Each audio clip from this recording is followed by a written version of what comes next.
We talked about setup. You can see, even though we're not looking down the line in terms of posture, if we were looking for this side, you can see on the left how you're usually more upright and taller, whereas this when you are slightly more over the golf, just by the colour of your shadow on the top there, okay?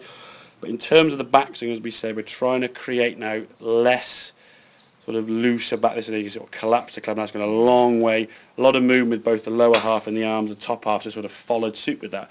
Whereas this one here now, the shoulders now sort of engage in the first movement.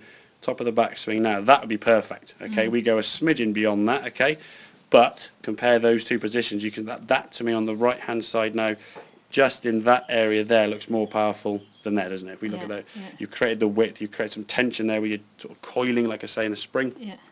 And that's the power now stored. So at the moment now, for example, we've got 150 yards stored, so to speak. It's now releasing all that to the target. And the way we do that is the lower half now is going to start bringing the golf club down and moving through to the left-hand side. So we start shifting and moving to target to release, as if you were throwing a ball or even throwing your club, heaven forbid, okay? Yeah. But that movement to target, and you'll see when you do it now, that right foot's starting to move now and get a bit more onto its toe. You think the first couple of shots we had, that foot there at the back, she was flat on the ground, wasn't she? And now she's starting to move a little bit more, a lot more hip movement and turn with the body, okay? This is starting to rotate around a little bit more.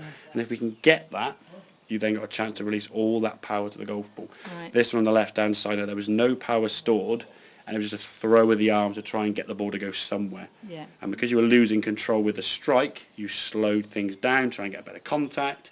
You then lose more distance, and it's just a vicious circle, obviously, miss hits and weaker shots. Yeah.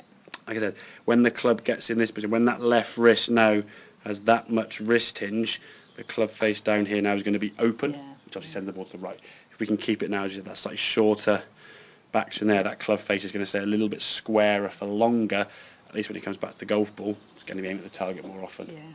Does that make sense? It really does. So again, it's trying about to the get golf myself to swing's do about that now. creating power. Yeah. Like I say, some people like sort of the sensation or the feeling as this golf swing. It's the top half that takes it back on the way back, and from here now it's the lower half that brings it down. So you sort of coil with your shoulders, you unwind with your hips and your lower half. Some guys put in the hips, some in the knees, in the feet. Generally sort of knees and hips would be the sort of common thought we sort of feel the movement from, but anywhere in that area is where we're going to get the best chance. Okay? Yep. Good stuff. Right, those last couple there then, Tess.